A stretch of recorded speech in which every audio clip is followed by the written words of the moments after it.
May pera akong madami, binigay ni nanay. Wow! Ang daming pera ni Princess! May money garland siya!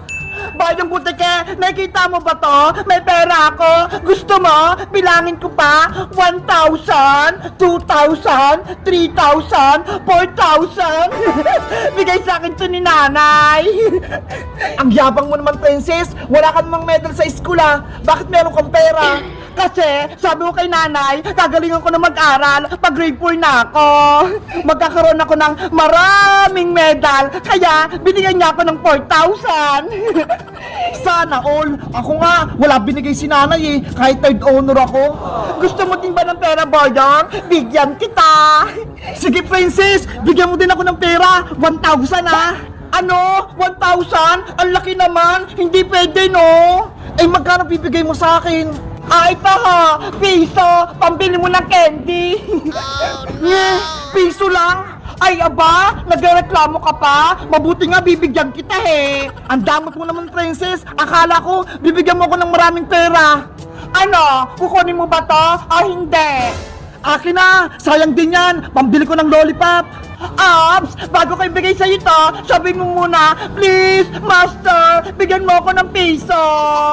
Huwag na! Sa'yo na ang piso, Princess! Sasabihin ko pa yan, eh hindi ka naman master! Eh di wag, akin na lang to! Sige na nga, sasabihin ko na, basta ibigay mo yung piso ah! Oo naman, lakasan mo ah! Please, master, penging piso! Diba? Ang dali lang, ay ito piso, bayang! Ah, Diyos, may piso na ako! Bibili ko lollipop sa tindahan!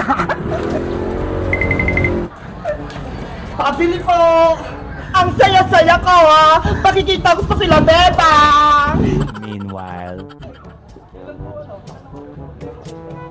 Nasaan kayong bahay nila, Princess? Hindi ko mahanap. Sabi nila dito lang yon. Teacher, saan po kayo pupunta? Ay, Boyong! Pwede bang magtanong? Ano po yon? Saan ba dito yung bahay nila, Princess? Hinahanap ko kasi siya eh. Si Princess po, ayun po siya sa ginagawang tindahan. Ay, doon lang pala. Sige, alis na ako ah. Salamat! Bakit kayo hinahanap ni teacher si Princess? May pera akong 4,000, bibili ako ng laruan, pati Dubai Chewy Bubble Gum, madami! Princess!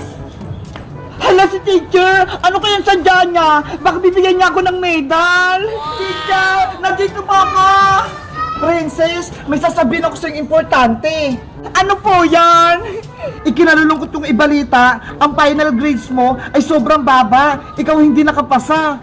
Ano po? Bagsak ako? Oo, kaya kailangan mo mag-summer class ngayon para maging grade 4 ka na next school year. Summer class? Ayoko po nun. Hindi ako makakapagbakasyon. Pupunta po naman ako ng probinsya. Ano gusto mo? Mag-summer class ka o babalik ka ng grade 3? Mamili ka. Ano ba yan? Guys, masaya ba mag-summer class? Nasubukan nyo na ba? Mag-comment lang kaya kung anong pipiliin ka, bakasyon o summer class. Bye-bye!